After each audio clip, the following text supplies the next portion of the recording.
I'm saying the opening prayer. Om Sahana Bhavatu Sahanau Bhunaktu Sahaviryam Karvavahai Tejasvinavadhitamastu ma Vidvishavahai. Om Shanti Shanti Shanti. Hari Om. Shri Gurubhyo Namaha. Hari Om. Hari Om and welcome Anilji and others. I didn't see, I only saw you this thing. Achha, I think Palash is here. Okay. Yeah. Good evening, everyone. Good evening, Hari good Om. evening. Hari Om. So welcome everyone. So at the outset, just to be repetitive, we are having satsang, and I would like to stress upon it so that it is not misunderstood that we have gathered today. I mean, we have gathered together to study a text. The text is only guiding us, and satsang is that we put across whatever we are facing in our lives between yesterday and today, preferably based out of what we are learning from this text, what opened up, how you reacted, how it benefited. So this helps all of us as a learning. Life will go on as usual, but if we have some experience of others, it helps a great deal. So I will encourage that we share dynamically and not merely come as a student to listen to what I am saying on the text. That is a one-way traffic, and it defeats the purpose of satsang. It becomes a study group almost, which it is not. That's one thing. Secondly, the idea of putting these on the YouTube is largely for benefiting a larger cross section of society. That's all. And amongst our own group members, some people come sometimes they miss. So if they have to be in a conversation, then they can look up and be at the same pace. Having said this, I have a few questions before we delve into the next verse. The first verse has said that nahi nahi rakshati dukran karne. So we have understood this to mean कि ये तुम्हें knowledge जो आप gather कर रहे हो grammar की, Sanskrit grammar की, which is what is referred to by dukran karne, this will not save you when the end time comes. So I am posing the question, what is it that Bhagwan has in mind when he says this will not save you when the end time comes? What is he wanting that old man who is engaged in it to do so that it helps him in his end time? So what are your thoughts? Palash, would you like to respond?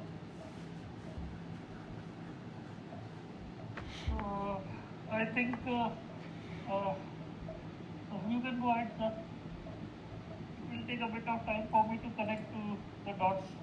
Sure. हाँ पलाश, एक तो ऐसा है, that is precisely the reason why I am putting the recordings. If you listen to all the recordings, I have sent the text also. If you read the text, then on a daily basis you can be remain connected. But if you come and attend without going through the previous recordings, then you will forever be connecting the dots. This is what I feel. Okay? Yeah, sure, sir. I understand. हाँ, please. It's important for you. I mean, सत्संग का मजा अगर पूरा लेना है तो आधा घंटे का पूरा फायदा उठाओ. Yeah, sure, sir. या यहाँ अनिल जी बताएं और सुनो केयरफुली. मुझे ये लगता है डुक्कड़ करने जो ग्रामर की बात कर रहे हैं भगवान का तो पता नहीं क्या सोचना होगा शंकराचार्य जी का, लेकिन अगर मैं इसको अपने तरीके से इंटरप्रेट करूं तो ग्रामर जो है वो कंस्ट्रक्शन बताती है, सीक्वेंस बताती है, क्या सही है क्या सही नहीं है, as a means of communication. तो हम कई बार जो है नॉलेज के फॉर्म पे, या इवन अगर हम उसको सही भी बताएं, जब तक वो आत्मसात नहीं होगी तो वो नॉलेज काम नहीं आती है। और सारी नॉलेज जो है, जैसे मेरे ख्याल से ये किसी उपनिषद में भी है कि जिसमें ऋषि अपने बच्चे से पूछते हैं कि वो तुमने सीखा क्या, जिसको सीखने से सबका पता चल जाता है। This is Chandogya Upanishad, ji, where the question is asked to श्वेत केतु से उनके श्वेत प्रति केतु से उद्दालक ऋषि पूछ रहे हैं। अलग ऋषि पूछते हैं। तो जो सीखने की बात है इस जीवन में जो हम लोग आए हैं, वो तो सार की बात यही है। और मुझे ऐसा लगता है कि मृत्यु क्या, वो तो जीवन में भी वही एंजॉय कर पाएगा, जीवन वो जी पाएगा। प्रभु की सृष्टि को अगेन जो ईशावासाय उपनिषद में है कि तेन तक्तेन त्यक्तेन भुंजिता, तो जो रियल ज्ञान है वो तो प्रभु का साथी है, प्रभुमय होना है। तो अंत समय जो मृत्यु होनी है, मैं तो उसको एक्सपैंड करूंगा कि इवन जीवन में, जैसे आज का दिन जो है मेरा डायरेक्टली, शायद ये कबीर का वचन है कि वो दिन अकारत गए जब हरि की चर्चा नहीं हुई। जिस दिन हरि की चर्चा नहीं हुई या हरि भजन नहीं हुआ, वो दिन बेकार गए।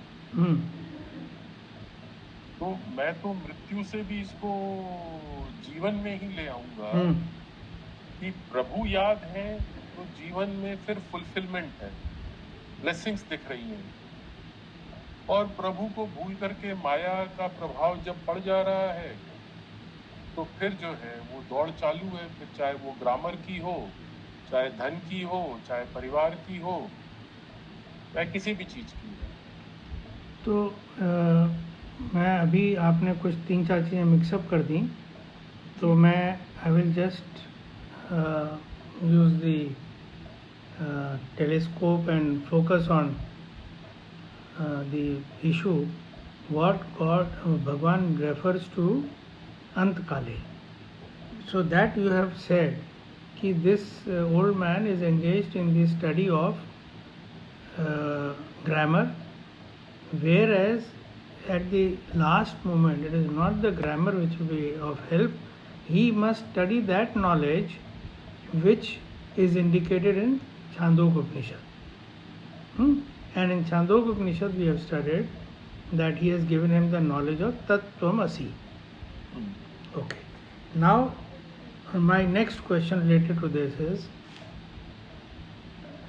what is the purpose of that knowledge, let us say Tat Tvam Asi, at the time of death? Death तो फिर उस नॉलेज का मतलब यही है कि ये शरीर जो है ये तो बुलबुल मतलब मैनिफेस्ट हुआ है, जो ये इसका स्वभाव ही है। जो तत्वबोध में भी हमने पढ़ा था कि ये जन्मता है, ग्रो करता है, मैच्योर करता है, डिजीज होती है, डिक्लाइन होती है और डेथ होती है। जी हाँ, फॉर्म चेंज होता है, ये तो इसका धर्म है।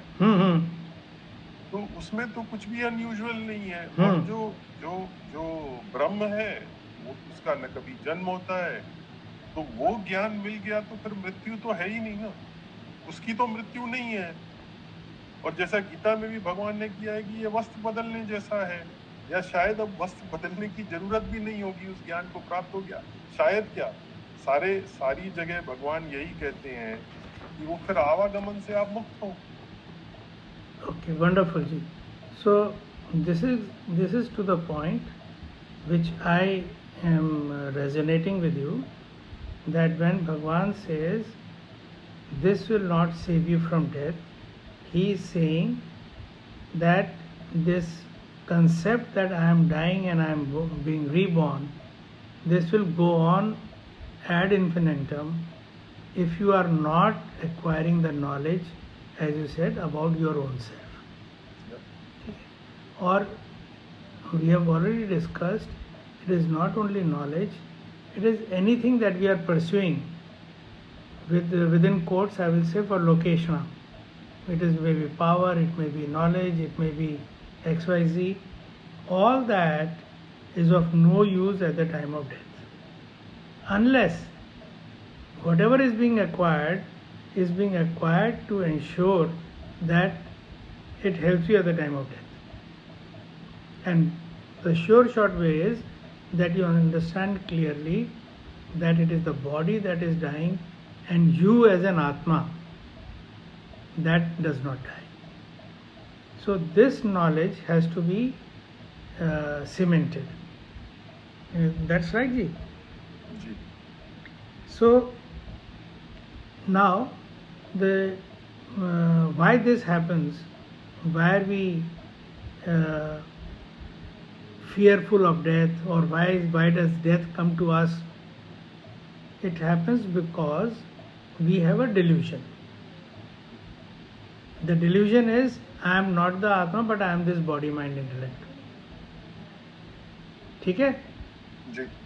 तभी आपको डेथ आएगी ना. अगर आपको क्लैरिटी है, डिल्यूजन नहीं है, तो डेथ तो आएगी नहीं आपको. तो अब हम जो है सारी जितनी भी आगे वर्सेस पढ़ेंगे, it should be with a crystal clear knowledge. We are attempting to sit in that space where we know we are not the body, mind, intellect, and that we have to identify ourselves with the eternal Atma. Okay, ji. Now that's one part done. Now second thing, there are two emotions. One is I want, and the other is I am fearful.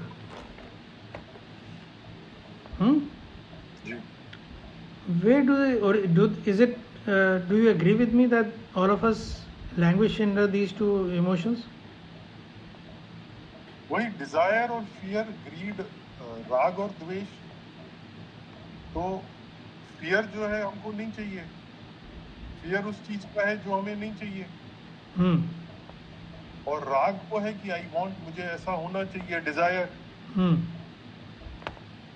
और इसको भी अगर दोनों को एक करना है तो वही है कि राग है इस चीज का, द्वेष उसके साथ जुड़ा हुआ है, वो नहीं मिलती है तो द्वेष हो जाता है.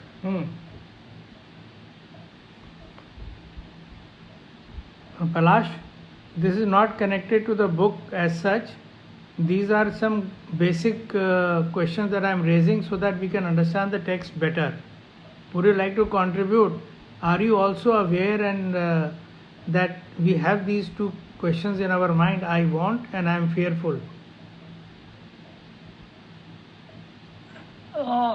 Sir, can you repeat your question? I didn't completely get the essence of the question. Can you come again with the question? Are you with me in the thinking that these two emotions, I want and I am fearful, these two emotions are common to all of us? Yes. Okay. I want different things. What is related to Vasana? What I can understand. हाँ कि जी. वासना है तो we keep on wanting some of the other things. And if we are not getting those things, then we are fearful of different things, that कि ऐसा नहीं मिला तो क्या होगा, वैसा नहीं मिला तो क्या होगा.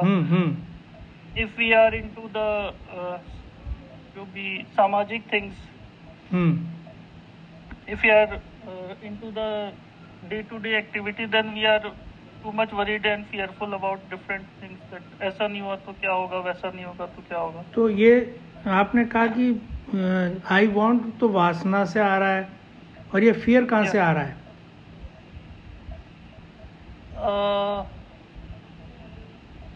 वासना पूरी नहीं हो रही है हमारी। अच्छा, आपका क्वेश्चन है कि वो आ कहाँ से रहा है? मैं अगर उसमें अपना पर्सपेक्टिव ऐड करूं, Palash, once you are Yes, complete. sir.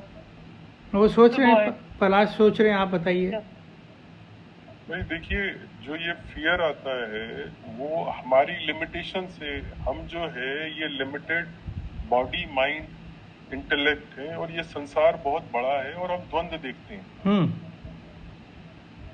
तो जो जितना कोई कितना भी होशियार व्यक्ति है, कोई कितना भी पावरफुल व्यक्ति है, लेकिन उसकी मृत्यु किसी भी पल हो सकती है। हाँ जी। तो जब तक ये मृत्यु रहेगी, जब तक इस शरीर, माइंड और उससे आइडेंटिफिकेशन रहेगा, तो ये लिमिटेड है। इच्छाएं हमारी असीमित है और हमारी capability as a body, mind, intellect limited है। और ये फिर ये अस्थाई है, ये मर जाएगा, कभी भी मर सकता है। हाँ जी। तो फियर अपनी मौत या फिर हमारी इच्छाओं की मौत, और उसमें ये भी एक इच्छा हो सकती है कि मैं अमर रहूं। नहीं, वो तो इच्छाओं की बात होगी। मेरी क्वेश्चन ये है कि फियर क्योंकि हम अपने को ये शरीर समझते हैं, तो हम जो समझेंगे उसकी लिमिट तो हमारे साथ काम करेगी ना। तो मैं शरीर और बुद्धि हूँ, वो तो लिमिटेड है ना। और मैं भिन्न हूँ, सबसे अलग हूँ। हाँ जी। सो my identification with BMI, which is limited, and I am different from others. Struggle, हाँ भाई। दूसरा जो है, मैं बिजनेस को बढ़ाना चाहता हूँ, दूसरा भी बढ़ाना चाहता है, तो द्वंद्व है। मैं प्रॉफिट ज्यादा लेना चाहता हूँ, कस्टमर कम देना चाहता है, तो वहाँ द्वंद्व है। तो सारे फियर जो है, सारे जो झंझट शुरू होते हैं, आई विल लूज दिस, क्योंकि वहां पे मेरा कॉन्फ्लिक्ट है लोगों से, मेरा व्यवस्था से कॉन्फ्लिक्ट है। Okay, good. So Palash, anything you would like to say, where the fear is coming from? Yes, what sir is saying and what you told, BMI जो है, बॉडी, माइंड एंड इंटेलेक्ट, अगर हम अपने आप को इससे एसोसिएट करते हैं, तो जो भी इश्यूज है सारे इसी के अराउंड घूम रहे हैं। जैसे सर ने एग्जांपल्स भी दिया, बिजनेस से रिलेटेड हो, चाहे फैमिली से रिलेटेड हो, चाहे जो भी प्रॉब्लम्स है, अगर हम अपनी बॉडी को, माइंड को, इंटेलेक्ट को समझ रहे कि वो एक्चुअली ट्रूथ है, तो प्रॉब्लम्स है। वंस वी रियलाइज कि वी आर आत्मा and nothing to do with all these things, तो शायद फियर भी सारा खत्म हो जाएगा। ओके। तो वो क्लैरिटी जो हमें नहीं है कि हम आत्मन है और BMI नहीं है, वही फियर पैदा कर रहा है। That's what I understand. Okay, I think again I would only say what two of you have said, maybe in slightly different way. Now, the way I kind of saw for myself in different words is the same thing. The way I saw it was, and as Pralash was saying कि आत्मा से कर लो तादात्म्य, तो फिर ये ख़त्म हो जाएगा. So I am starting from there, that we are the Atma, and that Atma has no boundaries, which Anilji, you are saying कि we have put boundaries. So that Atma is boundaryless, so therefore we are by nature wanting to be boundaryless. That is who we are. Why it needs to be said is that why should we try and study that about that Atma? We should try and study about that Atma because there are indications that we are that, and these indications are available like this. We are forever wanting more and more and more and unlimited more, because that is who we are. So I suspect this I want comes from our basic nature, which is big. Having said that, where does this fear come from? as you have both rightly said, I think, I'm just putting in other words, the fear is Maya Janit. Identification of with BMI is also Maya Janit. So I'm not saying anything new, except I'm using a different terminology. So fear is Maya Janit, और माया भी जो है वो भी ब्रह्म के आश्रित है, right? तो वो जो है अपने से ज़्यादा आपको नहीं दे सकती. तो जो फियर है वो माया से ज़्यादा बड़ा कैसे हो सकता है? Just correct my thinking, Anil ji. मुझे पहली बात समझ में नहीं आई, वो माया जनित है तो वो माया से बड़ा नहीं, माया की संतान है आप कह रहे हैं? हाँ, तो एक्चुअली सारा सृष्टि भी माया जनित ही है. तो ये फियर भी माया जनित है. तो माया इटसेल्फ ब्रह्म के आश्रित है, विच मीन्स उसका जो है that vastness has a limit, because वो आश्रित है. तो फियर जो है वो भी आश्रित ही हो गया ना जी. और वो हमारी बेसिक नेचर जो है वो ऐसी है कि हम आश्रय भी नहीं पसंद करते. ऐसा मेरा कुछ लॉजिक चल रहा है. So I am wanting your this thing, am I thinking correctly और नॉट? नहीं, लॉजिकल है. हमको मेरे ख्याल से जो मुझे समझ में आ रहा है कि वो हमें पसंद इसलिए नहीं है क्योंकि हम हैं असीमित. माया फियर क्यों होता है उसका आंसर शायद वही है कि माया जनित है या इग्नोरेंस की वजह से है या रॉन्ग. इग्नोरेंस इज माया ना जी. Ignorance is maya. Ignorance is maya. So वो उसके जनित है और इग्नोरेंस की वजह से फियर होता है. फियर हमें पसंद क्यों नहीं है, इस मेरे ख्याल से ये इस प्रश्न का उत्तर हो सकता है कि चूंकि हम असीम है. भाई फियर हमें क्यों नहीं अच्छा लगता है? कि हमारा नेचर है असीम और वो हमें लिमिट करता है. जी हाँ. तो उसकी संतान है जो खुद आश्रित है. तो जैसे मैं अपने सर्वेंट पर ही डिपेंडेंट होने लगूं, ये मुझे कैसे पसंद आएगा? जो मुझ पे आश्रित है मैं उस पे आश्रित होने लगूं, तो ये जो आंसर होगा वो इस प्रश्न का होगा कि फियर क्यों नहीं हमें पसंद है. क्योंकि वो हमारे इनहेरेंट नेचर के अगेंस्ट, मतलब वो लिमिटेड है और हम लिमिटलेस हैं. जी हाँ. तो अब इस बात का अगर हम तीनों एटलीस्ट अनइक्वेबली एग्री कर जाते हैं, तो अब नेक्स्ट प्रश्न ये आता है कि अगर हम, जो कैलाश ने कहा भी, अगर हम आत्मा परमात्मा का मिलन हो जाए, we are able to identify with the true nature, तो स्वाभाविक है फियर विल डिसअपियर. एब्सोल्युटली. और वो डिसअपियर हो ही जाता है अरुण जी. मेरा तो अपना भी तजुर्बा है. मतलब जब भी जीवन में, जैसे 60 साल के मेरे जीवन में कई बार काफी विषम परिस्थितियां आई हैं.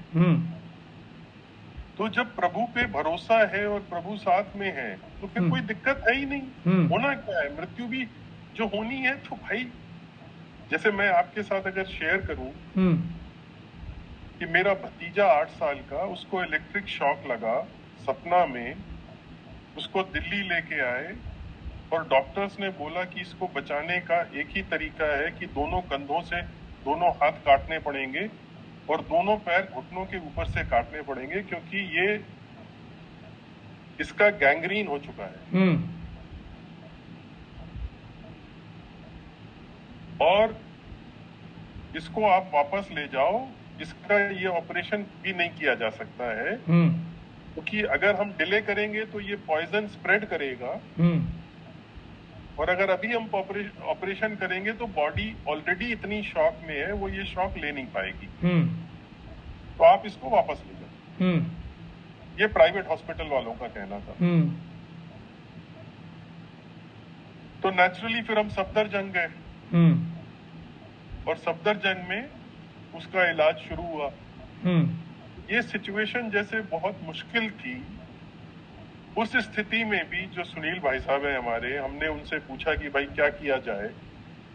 बहुत ही काम वॉइस में उन्होंने कहा, लेट हिम डाई।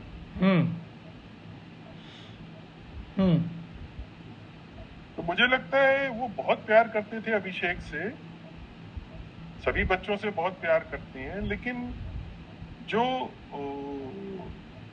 जैसे उनकी जो समता थी उस समय, मुझे लगता है वो कहीं प्रभु से ही आ रही थी, उनको फर्क नहीं पड़ा। और मुझे वो भी पल याद है जब मैं बहुत विचलित था, और मुझे वो भी पल याद है जब मुझे लग रहा था कि इसका जाना ही सही है। तो हम लोग जैसे 6 भाई हैं, और वो हमारे सेकंड ब्रदर का बेटा था जो आए नहीं थे दिल्ली, क्योंकि हम लोग 3 भाई थे जो उसके चाचा थे और ताऊ थे। और सुनील भैया बॉम्बे में थे और उसके पिताजी हमारे मुरली भैया सतना में थे। तो उस समय भी जब मैं स्वीकार्य भाव में था, तो फिर ठीक है भाई, अब जो हो चुका है, प्रभु इच्छा है, इसको आप स्वीकार करिए। तो मुझे तो ऐसा लगता है कि अभी भी जब कभी हम प्रभु के साथ हैं, या प्रभु हमारे साथ हैं, या हमारा मन प्रभु से जुड़ा हुआ है, फिर कोई समस्या है ही नहीं। ये खेल हो रहा है, ठीक है, हमें नहीं पता है, हमारी लिमिटेड बुद्धि है। और जब अहंकार हमारे ऊपर हावी हो जाता है और हमें लगता है कि नहीं, हम कोई बहुत बड़े तीरंदाज है, और हमें पता है क्या होना चाहिए, और ये गलत है और ये सही है, और ऐसा होना चाहिए, वैसा होना चाहिए, तो फिर सारी झंझट वहां से शुरू हो जाती। तो ये फियर, ये लोभ, ये रेजिस्टेंस, ये सब अज्ञान का एक ही इसका मूल कारण है। प्रभु से हम दूर हैं या अपने आप से दूर हैं, जो भी कह लें। अब लेकिन मन का अभ्यास इतना इस संसार में है, या माया का प्रभाव हमारे इस मन पर इतना है कि जैसे कल भी जो है, अगर मैं पिछले 24 घंटे की बात करूं, तो कल जो है मेरा मन थोड़ा विचलित हो रहा था, और मुझे दिख रहा था विचलित हो रहा है, क्योंकि मैं आसक्ति में हूं कि ऐसा होना चाहिए, वैसा होना चाहिए, ये मुझे करना पड़ रहा है, मैं नहीं करना चाहता। तो ये सब वही वो उससे दूर थे हम, अपनी चाह और वो सब आ रही थी। आज सुबह वो मस्त है, कल शाम को इनफैक्ट मैंने वो वाली वर्स पढ़ी 1866। उससे मुझे बहुत ही गुरुदेव की कमेंट्री भी पढ़ी, मन शांत हो गया। तो सब कुछ वही था और मन शांत था। Palash, 1866 is the verse of Gita, 18th chapter, 66th verse. तो अनिल जी, मैं ये सोच रहा था, जैसे अभी हमारा डिस्कशन हुआ है जी, ये सब पॉइंट्स हम अपने सामने रखते हुए जब ये पढ़ेंगे जी, तो उसकी ये जो प्रभु की इच्छा है भगवान शंकराचार्य जी की, वो सामने एपरेंट होती जाएगी। अब पहले वर्ष में आपको कहा कि भाई ये डॉक्ट्रिन करने से कुछ नहीं होने वाला, which is the means, it is not the end. आप इसको पढ़े जा रहे हो, आपकी टांगें कब्र में लटक रही हैं, तो आप सोच रहे हो this is the end. No, this is not the end, this is the means to the end. आप इसको यूज़ के वो एंड देखो क्या है आपका, आप एंड से कनेक्टेड रहो, मीन्स से कनेक्ट मत हो जाओ कि भाई मैं मीन्स पे आ गया तो और ख़त्म हो गया। इसी तरह नेक्स्ट वर्स में क्या है, धनागम तृष्णा, हमारी जो थर्स्ट है उसको देखें। अब ये थर्स्ट जो है हमारी for worldly things, is this going to help us in the end? However, money, power, position, whatever you acquire, that can be of help. हम उस पैसे से सोसाइटी में बहुत तरह से काम कर सकते हैं, तो कमाना बुरा नहीं है, लेकिन थर्स्ट रखना और उसको सोसाइटी में ना यूज़ करना, उससे हम अपने लिए we are creating a problem for ourselves. और तीसरा जो वर्स है वो है about the distraction by the sensual feelings, नारी स्तन भर नाभि देशम। तो वो भी पर से वो कहाँ से आती है, वो जो हमारी एक्साइटमेंट है, वो फीलिंग है, that has a purpose. God has given that for procreation, he wants the सृष्टि टू गो ऑन। तो ये जब तक आपके पास ना हो ये एक्साइटमेंट, ये डिज़ायर, तो nobody would be impelled to procreate. तो इसका यूज़ पॉजिटिव चीज़ भी है। तो आप पॉजिटिव चीज़ देखिए और नेगेटिव को अलग करिए। भज गोविंदम भज गोविंदम, उन 3 वे से जैसे भी करें आप नेगेटिव चीज़ को, उसको ख़त्म करिए। पॉजिटिव चीज़ लीजिए, हमारे में है क्यों, धन कमाने की है, नॉलेज लेने की है, प्रोक्रिएशन की है, सब चीज़ें जो हैं वो आप पॉजिटिवली सोसाइटी के लिए यूज़ करिए, जो प्रभु ने आपको एसेट्स दिए हैं। और जो उसका दुरुपयोग है उसको आप भज गोविंदम गोविंदम भज मुड़े, उससे कंट्रोल करिए। इस तरह से हम आगे के वर्सेस देखेंगे और इसको प्रोएक्टिवली हम डिस्कस करेंगे कि भी हमने ये पढ़ा और दिन में ये हमारे सामने आया और इसको हमने ऐसे रिजॉल्व करा, तो सत्संग का पूरा लाभ होगा, ऐसा मैं सोचता हूँ। ठीक है Palash, anything? No sir. Okay, thank you for joining. I am seeing the concluding prayer. ओम पूर्णमद पूर्णमिदम पूर्णात् पूर्णमुदच्यते पूर्णस्य पूर्णमादाय पूर्णमेवावशिष्यते। ओम शांति शांति शांति ही। हरि ओम। श्री गुरुभ्यो नमः। हरि ओम। Thank you everybody. May God's blessing be with us and may we remain on the path and ultimately reach our destination. Hari Om. Hari Om. Hari Om. Hari thank Om. You everyone.